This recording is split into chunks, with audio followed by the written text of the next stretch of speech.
Hey everybody, this is your Digital Super Saiyan 3 back here with another video, and finally we get into my next pay-per-view review, the May pay-per-view review.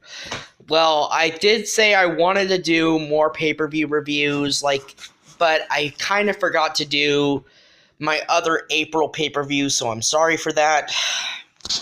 But anyway, I'm here to do my first of two pay-per-views, I think, for the month of May, and that is WCW Slamboree 1998. Took place May 17th, 1998 in Warsaw, or Worcester, Massachusetts, at the Centrum. So, yeah, other parts of Massachusetts did get wrestling pay-per-views, and this is one of them. A lot goes into this show as is into this show. Bret Hart, the following night on Nitro, cost Macho Man Randy Savage the WCW World Heavyweight Championship, in which he loses the World Heavyweight Championship to Hollywood Hulk Hogan, as Hulk Hogan, for another time, yet again becomes world champion. Also, Raven loses the United States title to Goldberg. And this, that, and the other. So, let's get into WCW Slamboree 1998. Our opening match is Fit Finlay taking on Chris Benoit as he defends the WCW World Television Championship. And I gotta say, this was a barn burner, smash mouth kind of matchup that you'd expect from these two. Benoit is both a smash mouth brawler / technical wrestler, and Fit Finlay himself, he ain't no slouch. And this was probably one of my favorite Fit Finlay matches I've watched. I would say this was probably my favorite Fit Finlay match I've watched, or just my favorite match featuring Finlay. I don't hate Fit Finlay, and granted, yeah, he also had he would follow up this performance at the Great American Bash, and he would have a solid match with Booker T. So, Fit Finlay definitely puts on a hell of a match with Chris Benoit in the opening match. He does work Benoit's neck in this match, and he wins with a Tombstone Pile Driver. Fit Finlay retains the TV Championship. So, on to the next match. Our next match features Lex Luger defeating Bryan Adams via submission with the torture rack.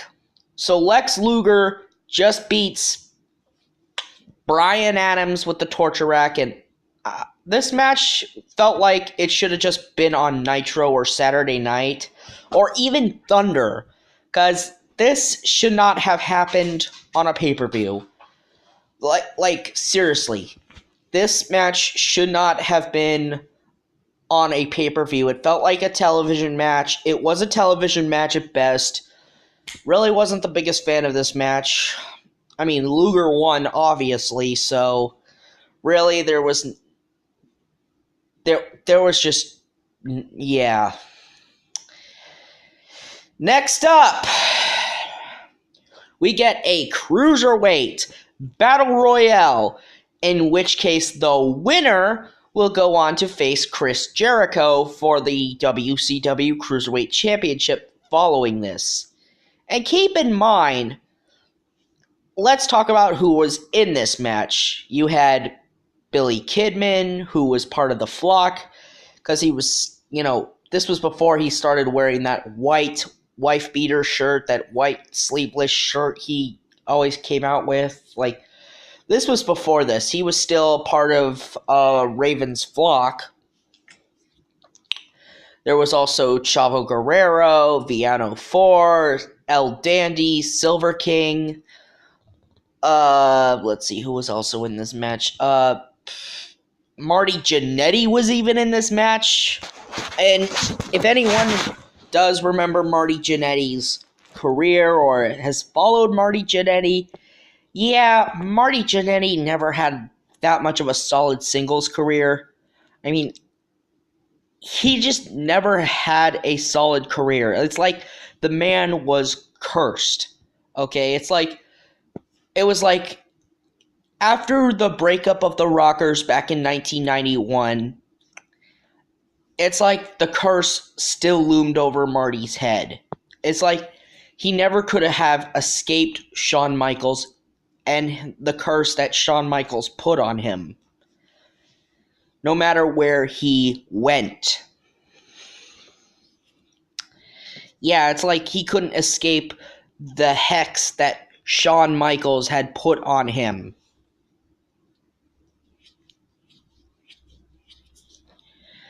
Even though and I still couldn't believe Marty Jannetty, of all people, got to wrestle in WCW. Let's see, who was also in this? Juventud Guerrera was also in this match, and he was unmasked. And, of course, you had Cyclope in this match, but he wasn't really Cyclope. And then there was Super Calo. Honestly, this was just a battle royal, nothing special, nothing fancy. I really don't talk much about battle royals, but Cyclope won, but then as Jericho was about to wrestle Cyclope, he unmasked himself and he was Dean Malenko, because Juventud and Cyclope were the last two men in the ring, or Dean Malenko and Juventud, but Juventud eliminated himself, and so it came down between Dean Malenko and Jericho and Malenko, they ended up having a very solid cruiserweight title match here.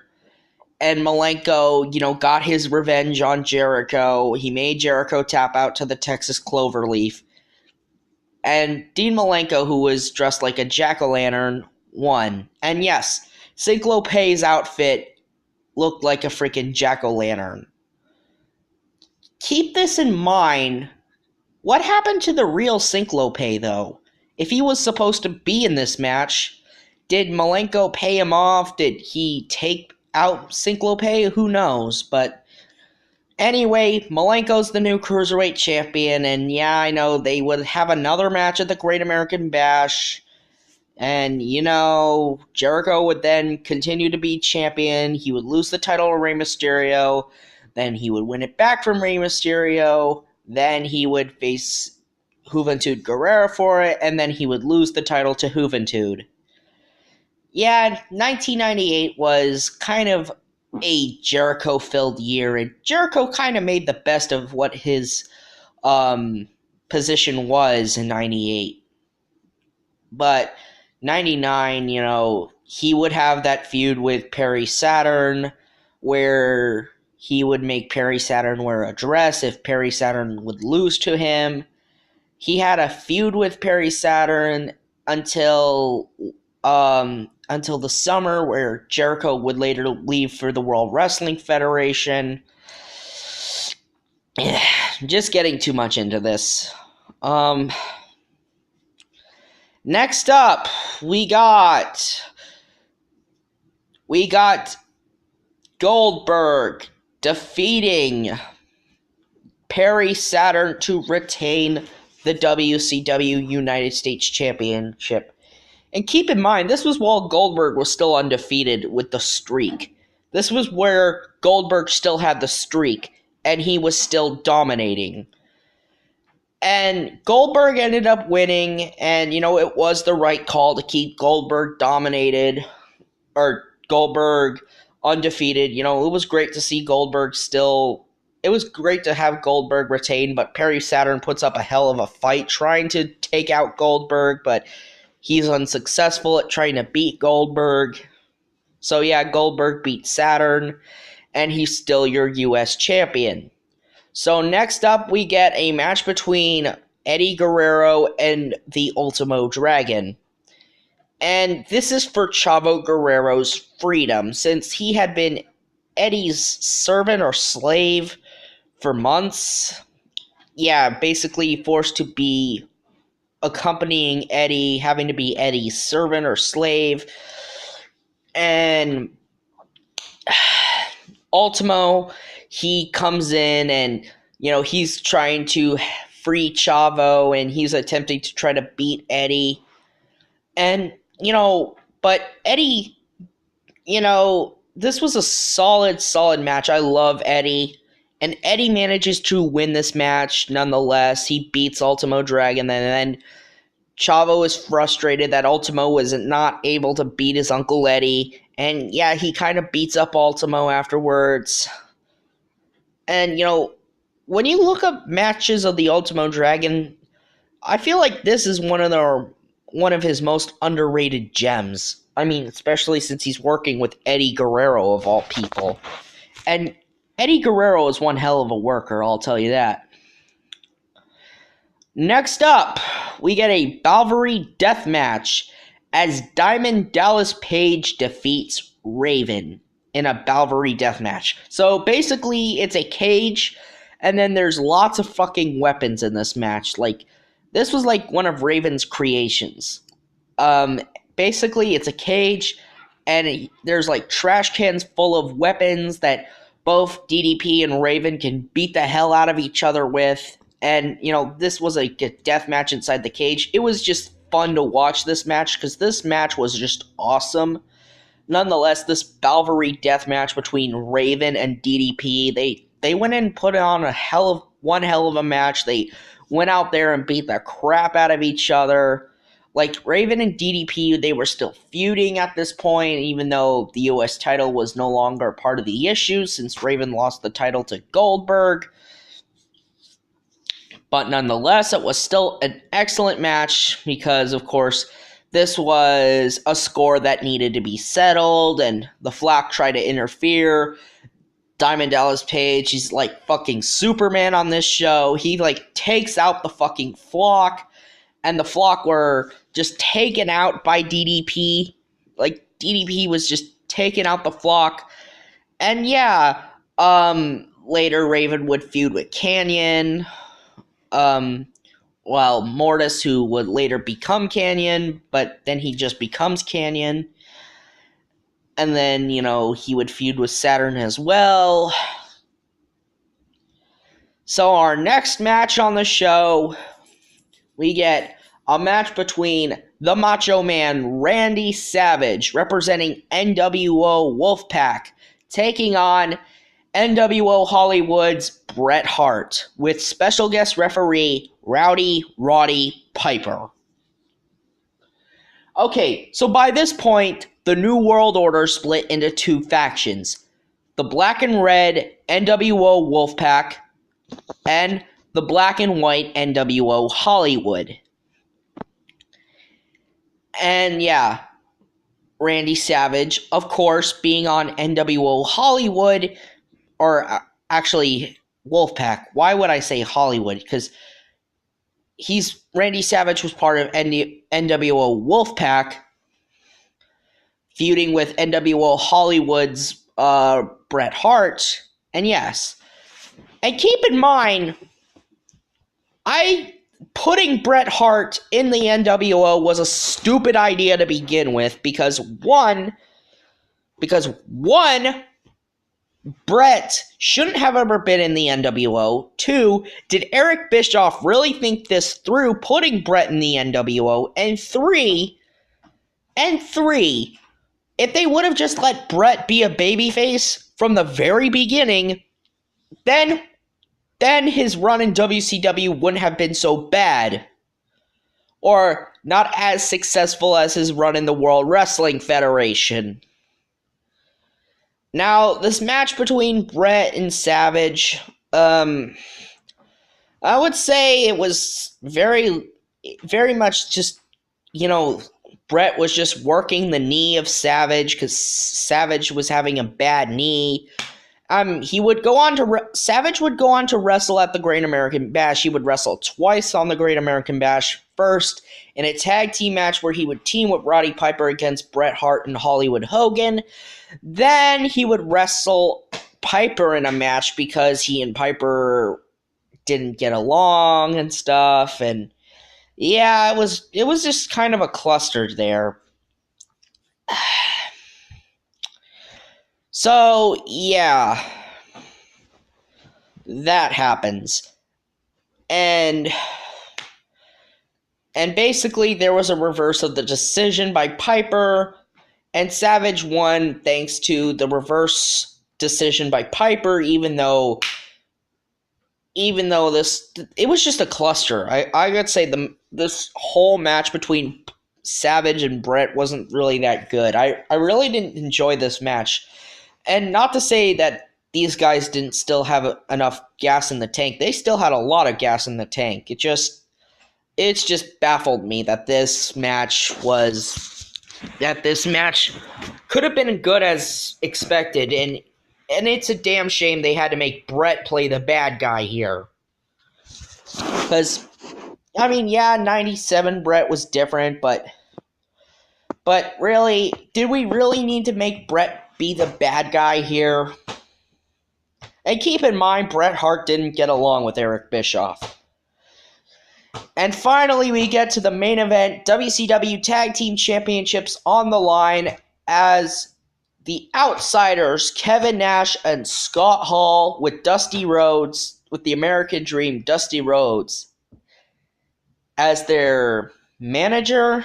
Since, oh yeah, back at Sold Out 98, Dusty Rhodes joined the New World Order. Yeah. Gonna throw that right out there. 1998, the beginning of 1998, Dusty Rhodes joined the New World Order. Yeah. Dusty kind of did not belong with the New World Order, to be honest.